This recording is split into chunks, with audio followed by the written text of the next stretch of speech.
Impressive performance tonight. I want to start on the defensive end. What was the key for you guys as you really held Sacramento's guards down the whole game? We're not giving them many good looks throughout the evening. I think the biggest thing last time we came here, we let Buddy get just uncontested threes of our mess ups, and we took the challenge and kind of deflated him a little bit and did a pretty good job in pick and roll, and we just played team connected defense. The attitude for this team, a lot of guys have talked about it, including you. You know that LeBron's not there. You know there's no AD. Drummond just got hurt as well. But how important is it for you to recognize the confidence that the rest of the group still has, which you sort of exhibited tonight in Sacramento? We got a lot of confidence. At the end of the day, players, and this is our dreams, and this is our livelihood and what we do best in life. So, I think when a player like LeBron or AD go out, other guys want to step up and understand that their roles are going to increase, and it just takes time for us to figure that out and how to do it not only individually but cohesive. Hey, you were able to up your scoring tonight to 30 points, but you only needed 18 shots to get there. You hit a bunch of threes. Kuz, that seems to be contagious. Everybody was hitting tonight. Relocate as you like. I like to say getting a little 15-footer. The defense, I think tonight they had 10 steals. That kind of got their energy going into the offensive flow. They were to get some early threes up before the defense got set. That helped him. But I think he just realized that, hey, this is what we have. I got to get my butt in gear, start knocking down some shots. The best 3 months of KCP's career were in the bubble, period. He was great in the seeding games. Not so great in the opener against Portland. Remember, I think he had 1 point, missed all his shots. But ever since that game, he was great in Orlando. How many months do we have left in the season? 3, if the Lakers go to the finals. Yeah. So he needs to match the output he showed everybody in the bubble over the next 3 months. And if he does that, the Lakers have a very good chance of repeating. You got to love this roster. And the big three, so to speak, if you're going to lob Drummond into that group, they didn't even play tonight. And the Lakers won going away against a team that was playing good basketball, second in the league in points in the paint. The Lakers completely neutralized the Sacramento Kings tonight. Great job overall, period. Yeah, I mean, Fox is averaging 30. He really struggled tonight, only 12. Lakers were great defense. Their adjustment on Harrison Barnes in the second half, with 22 in the first, had only 4 points in the second half. So the Lakers defense, it's been their calling card all year. That stepped up, but you're right. Guys played great tonight. Loved Marc Gasol's game, too. We'll talk about him a little later. Very underrated. In the show. All right, let's get you to the highlights. Lakers start their 7-game roadie versus the Kings up in Sacktown. Kings are looking for their 6th straight home win. Marc Gasol, I just love his vision. Can run the offense through him if you need it. Unselfish. Dennis Schroeder, nice steal on Harrison Barnes. Take it all the way for the score. Lakers up 2, James. Put it in warp speed about right there, Gita. Goes into warp speed, surpasses everybody. Nobody can catch up to him. Nice kiss it off the glass. Gasol. Love that. A little footwork. Uses his body, the footwork, creates a little space. Now he's wide open for the 3. Up 15-9. He's like, listen, man, I want my minutes too. Lakers on the fast break. It's Gasol. Such a great outlet passer. Markieff Morris looks at the numbers, says, I'm going to take it from downtown. Schroeder, KCP on the wing. Lakers up 10. More from KCP. To Schroeder. Schroeder finds KCP. It's a 13-point lead. That's the start you want. Brez, little bit of a scary moment here. Forced to leave the game is Wes Matthews. You don't like that. He came in with kind of a neck injury. He was pretty much questionable up until the last hour or two before the game. He stayed like that for a couple minutes. Very scary moment. Great news, though. Eventually, he got back up, walked to the locker room. His buddy Schroeder helping him get there. And Wes definitely feeling it in the neck right now. Ouch. Kings trying to keep close. Harrison Barnes bullies his way in. Kings trail by 3. They went on a 14-4 run. Let's get to the second quarter. THT, he had himself a game. Get to the baseline, up and under.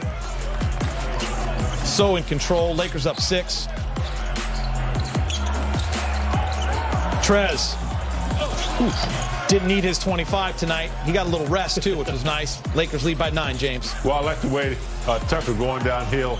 You know, Trez is always going to be following up that time with a two-hand slam. Kings struggling in the restricted area tonight and in the paint. Kuz gets the rebound coast to coast. Look at that laying off the glass, up 12. Acceleration station. Impressive. Hey, Prez, you know what? A big first half? We got Markieff Morris. Yeah, he did. And he really steps up whenever his number's called, man. When he starts this season, he's solid. He's not going to knock you out with a 26-point game or anything like that, but just solid and steady. Nice little screen there, too, by Keith, making sure Kuz gets all the way to the that bucket. Olay defense when I was growing up. Let him go. Indeed. Kuz feeling it, up 15. You got used to the blonde hair yet? No. Schroeder the steal off the inbounds. Lays it in, big game. I like winning. I mean, I've never seen this before. Hardly. God steals it from out of bounds. I know. Look. Sideline out of bounds. He kind of just leans in there, anticipating where he was going to throw it, and makes the steal for the layup. I do like their guards. De'Aaron Fox. I love the rookie. Tyrese Halliburton on and off the floor. Even he was kind of quiet tonight. Yeah, he was. Again, strong Laker defense. AC fresh. You know, Alex Caruso had 2 threes tonight and a dunk. Yeah, that was When his you get that first. from Caruso, it's usually a win. I think 0 in the first half, but he came alive a little bit James in the called it. second.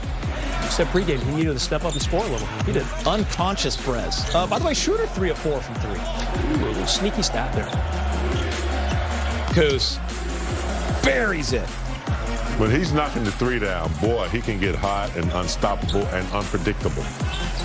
16th three-pointer made, Brez. Look at the ball movement. That's the play I'm talking about. Kuz, that extra pass. Hockey assist right there. Yeah, they started getting close to setting a season high for threes. Didn't quite get there, but great ball movement all around. There's your guy, James. That's what I'm talking about. Statue of Liberty right there. Throw it down, young man. Throw it down. Kuz went with the push. He picked both dunks, gave both dunks a 9. THT's what you're going to see in a minute. By the way, I feel like all of Kuz's great scoring games have been on the road. He did it in Houston. He did it in Philly. I think he did it in Boston, too. Boston. He had a big game in Boston. He loves going on the road. It might have been home Boston. I'm trying to remember, but I remember that game. You're right. He was young, too, right? I feel like a majority of his 30-point outbursts. He's got 28 right there, Brez. Yeah. And now he's going to have 30 here. Why stop? Oh, THT. The hesitation dribble at the beginning of this play was amazing. It got him a little lead for that. See that little hesitation right there? And boom! Right in the face. Big game.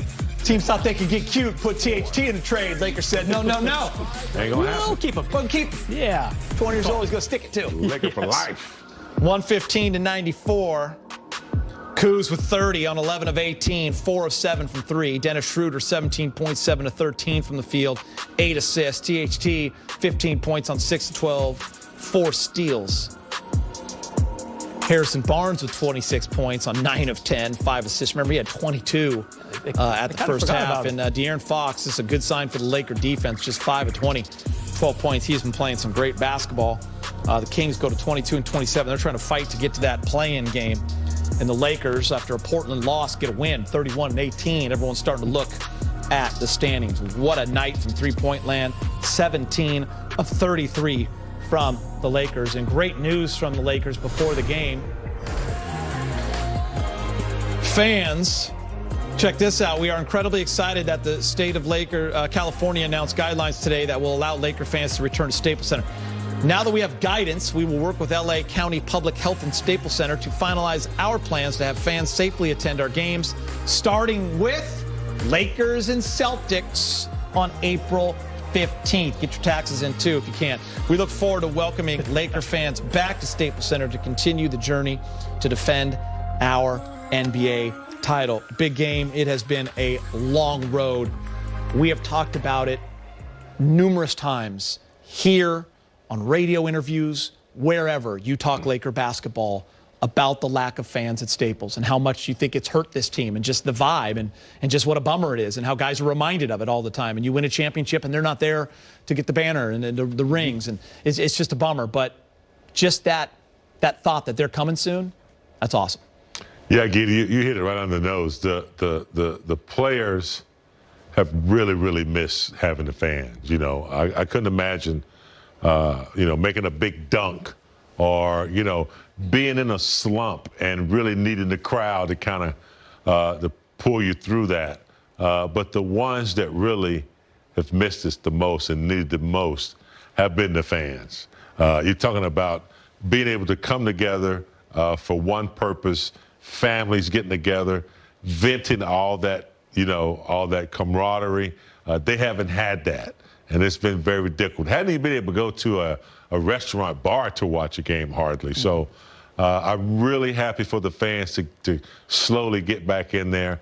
It's going to be great for both our fans and our players to come in the gym. It might be kind of odd for them to come in, look around, and say, oh, what's going on? Who are these people? Because they've been enclosed and in the bubble so much. But you're right, Gita. It just would be amazing to get fans safely back in the arena. Think about how much we love to go to Staples and how many times we've been there, right? I mean, fans, they live for this, right? I mean, you have groups of friends. We all do that, plan all their social calendar around going to Laker games, the couple that they get to go to, or it's, Yeah, and you start baby steps, right? It'll be about 10% capacity, so probably about 2,000 people on April 15th.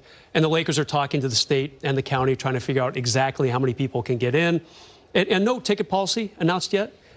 Lakers kind of figuring that out. Don't even know where the fans are going to sit. They're all going to be in the lower bowl, some in the upper bowl, whatever. The fact that fans are coming back to Staples, it's a big deal. This is a big day. Kind of a double whammy. They win, and they get fans back, too, in a couple weeks. B. Moore, our producer, we call him the voice of God. He said people should tweet you to find out about ticket requests. So go ahead and be nice to we could the go inside. down. You'll have all that info coming. Oh, yeah, I'm all over it. We could go down, do our chauffeuring. He'll find you. Nice time on the floor. I got in trouble the other night on the air. I referred to him as a niche player. Once Drummond came on board, the girlfriend said it's actually niche. So I just want to correct myself and say he's a niche player, but he's not tonight. He wasn't just coming off the bench. He was starting. He was dropping dimes. He was getting rebounds. He was hitting shots. He was great. Niche. Some people say potato. Some people say potato. They do. She said, no, you said it wrong. It's niche. That's awesome. An impactful all-around game from Marc Gasol. He had 5 points to go along with those 9 boards and 6 dimes. He's speaking with Mike the media. Niche. Hey, Mark, I want to start with tonight's game. You missed the previous game on March 3rd at Sacramento, and just wondered how you organized things defensively, what you thought of the pressure from the guards, you coming out to help on Fox, on Buddy. It seemed like you guys were really impactful on them on the perimeter all evening. Yeah, I thought that we did a pretty good job of communicating and listening and trying to execute the schemes. I thought everybody was on the same page.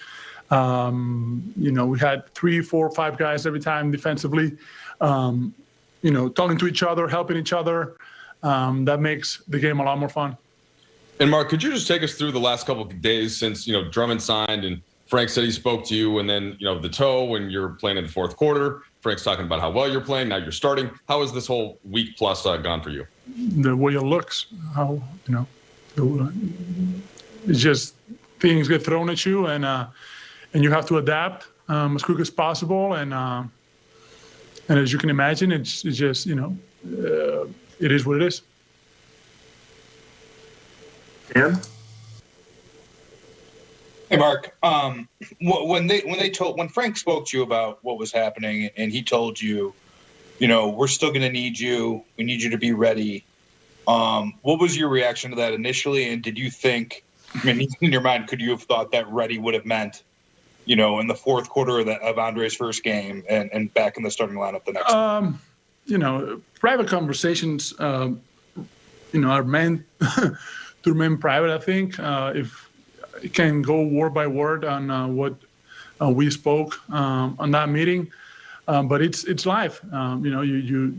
Things change and you have to adapt as fast as possible. When I signed with the team, it was to contribute to help the team, especially the two main guys, to help their games and accomplish their goals, which are win another championship. So I don't think that has changed. I was just going to follow up to be clear that hasn't changed. You still want to be with this team through the rest of the year? things can change quickly in the NBA, just as they have changed for me. But I'm committed to this team. It's it's a hard pill to swallow because I know that I'm going to be out of the lineup at some point, and that's just it's never easy on a player. You always as a basketball player, you want to play, you want to contribute, especially when you make that commitment for that reason. But we'll see. Kyle? Hey, Mark. One thing Frank has said consistently is, the Lakers are going to need all the players, and specifically to the centers, you're going to need all three centers for different matchups, depending on, what is needed. Do you feel the validity of that? Do you see your use in that way, and do you kind of have belief that your time, especially in playoff matchups, potentially will come? I think there's an asterisk to that. I think there's an if they need you, and it's a big if, and then you have to, depend. You're not plan A right now. You plan C, D, and that's not, like I said. You have to accept it because that's your job and that's what you sign up to do. But it's never easy to accept that, especially when you ask if you've done something wrong. When you try to do everything for the team, you don't care. Obviously, I think that's pretty obvious. I don't care much about my stats and the shots that I get or rebound that I get. I try to box my guy out or make the next play and help everyone out. So it's not easy. But it's life. You have to adapt. It's like I said, you either you take it as a challenge or you move on. All right, we have time for one more. Let's go to Dave. Mark, it's good to see you. There was a point earlier in the year when I think you guys lost in Detroit, and Frank made some lineup adjustments, and another one of the guys that you came in with this summer, Wes Matthews, found himself out of the rotation. And Wes was very complimentary of you the other night and asked about your contributions. And I'm just wondering, is there any kinship that you guys maybe can bond on in this? You came in together and, recognize that there's going to be times when you're playing, times when you're not. That's what happens on deep teams. You're going to have talent, veteran talent that doesn't play. It happens. All right, Mark, thank you for your time, sir. Yeah. Marc Gasol, a very honest interview right there, Big Game James. I want to start with you, and it's definitely appreciated by his teammates in the organization. But I loved his honesty because if you're a pro and you're an athlete and you're a competitor, it's not easy to accept, but it is part of life, and you do have to adapt. He said everything right. Yeah, it's not easy to accept at this stage of career. He feels like he can contribute right now. But he's a consummate pro. It's like when you have to take some nasty cough medicine. You don't want to take it, but it's the right thing to do. It's going to make you feel better. It's going to be better for the household. It's going to be better for the team. So that's what he does, and that's part of the game. He can't complain. He got to take whatever disappointment he has about not playing and channel that into something positive for when he comes into the game, which I think was about to turn into something really nice. Him coming in the game with that second unit, Trez, I thought it was going to be something very nice for him. He's in a tough spot, obviously. You get a guy like Andre Drummond, who's 9 years younger than Marc Gasol, and he comes in, hasn't played in a month and a half, showed a little bit of rust the other night, obviously, and of course the unfortunate toe injury. And Mark has to realize that this is the new guy. I'm going to have to take a step back, kind of like his older brother Pau had to do in San Antonio towards the end of his career. You had guys like Pirtle starting to come up through the ranks. He's not, Pau started to lose his starting job. LaMarcus Aldridge, a better player than Pau at that point in time. And Marc Gasol, I really love the frank nature of that interview. Did not hide anything, and he said, this is what has to happen, and it's not fun. I'm going to have to accept it. It's tough.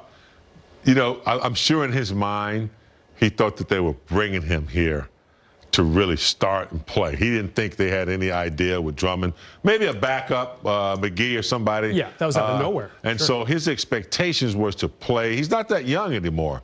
So I don't know and James, how he's going to feel next year or after that. So I think he really wanted to come in and play, and the fact that he's not going to be able to do that now, he's got to take on another role. It's disappointing. And the style of play, right, James? Like, he's a stretch the floor center now that you can run an offense through. Andre Drummond, they're sagging off. All his points are coming in the paint. He's setting more pick and roll. So it's a totally different style of basketball. Yeah, and he can't compete with what Drummond has done this season. Obviously, things did not end well for him in Cleveland. But back in January, 33 points, 23 rebounds in a game against the Knicks, 20 points, 20 rebounds against Milwaukee, another 20-20 game in the month of January. That's not that long ago. That's only 2 months ago. Andre Drummond will produce and can produce. And Marc Gasol used to be a dynamic player, still can do some special things. I'm going to use the word again, niche. Did I say it right this time?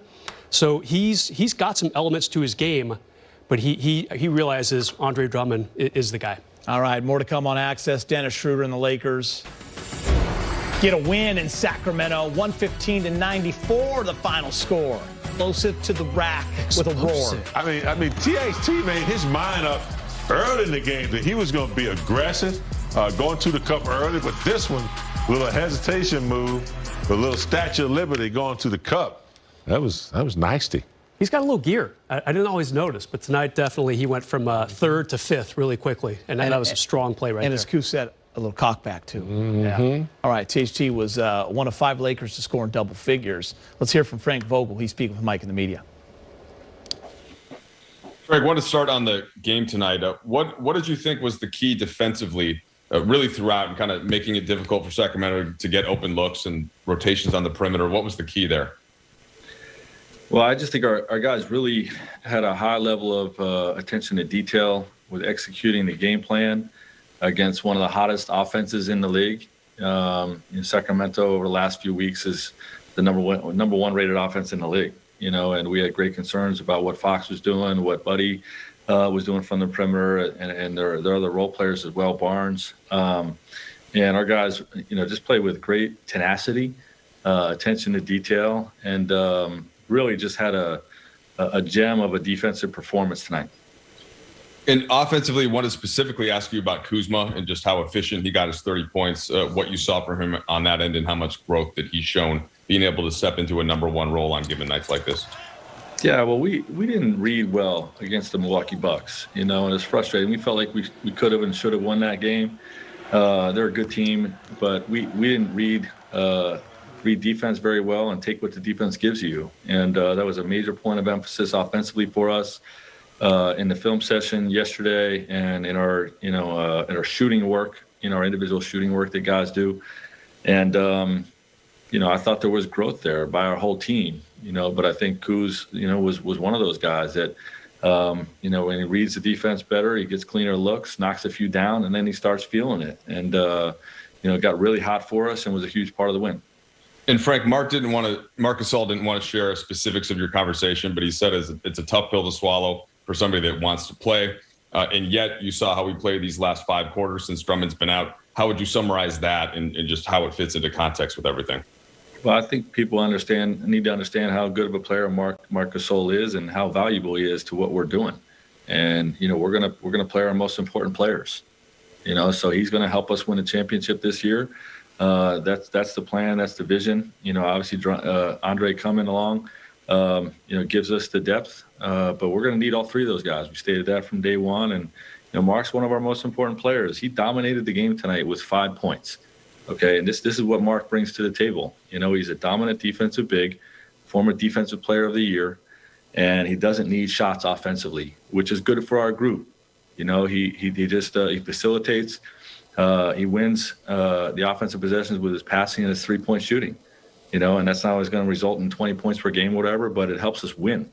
And, it just we all just need to recognize how important he is to what we're trying to do here. And like I said, we're going to play our most important players. So, we're excited about what he's going to do for us down the stretch.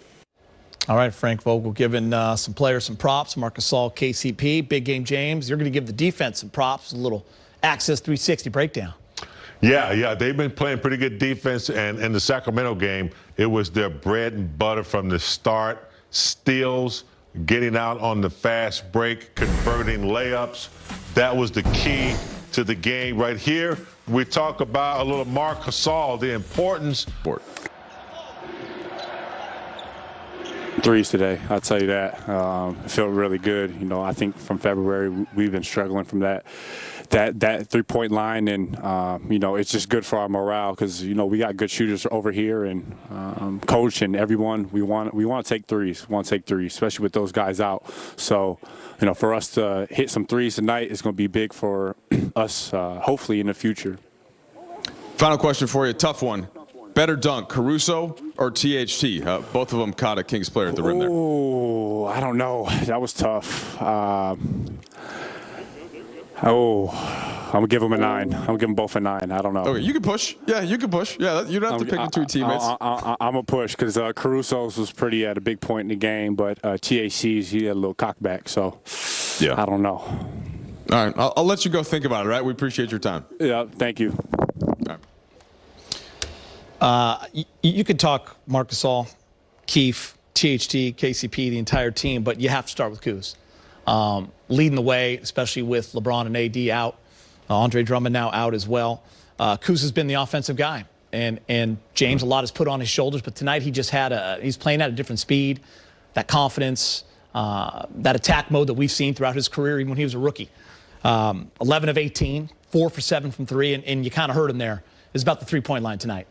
Yeah, it was about the three-point, especially Kuz knocking his down. But it's nice to see that he's taken on this new role, knowing that he's the guy now. I mean, I know Montrez is a guy that's been, you know, feeding in the middle, getting a lot of pick and rolls. But Kuz is that guy now who can create his own shot. I saw a couple times tonight where he demanded a double team and was able to kick it out. But he's so poised and under control and seems to know how the game flows. Like tonight, when they needed a bucket, he was able to get it a couple times. He's not out of control, not forcing the issue.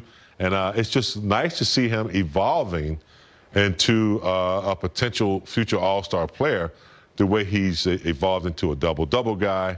And if he continues to lead the team like he did tonight. I always hear you say mature, evolve whenever we're watching the game together here at the end, and Kuz is making the right play. Brez, it just keeps coming back to me. You know, last year, everyone wanted him to be that third piece, and we just kept saying, like, when you're on a team with LeBron James and Anthony Davis, and all these unreal vets, you have to fit. It's about winning. No one cares about your numbers.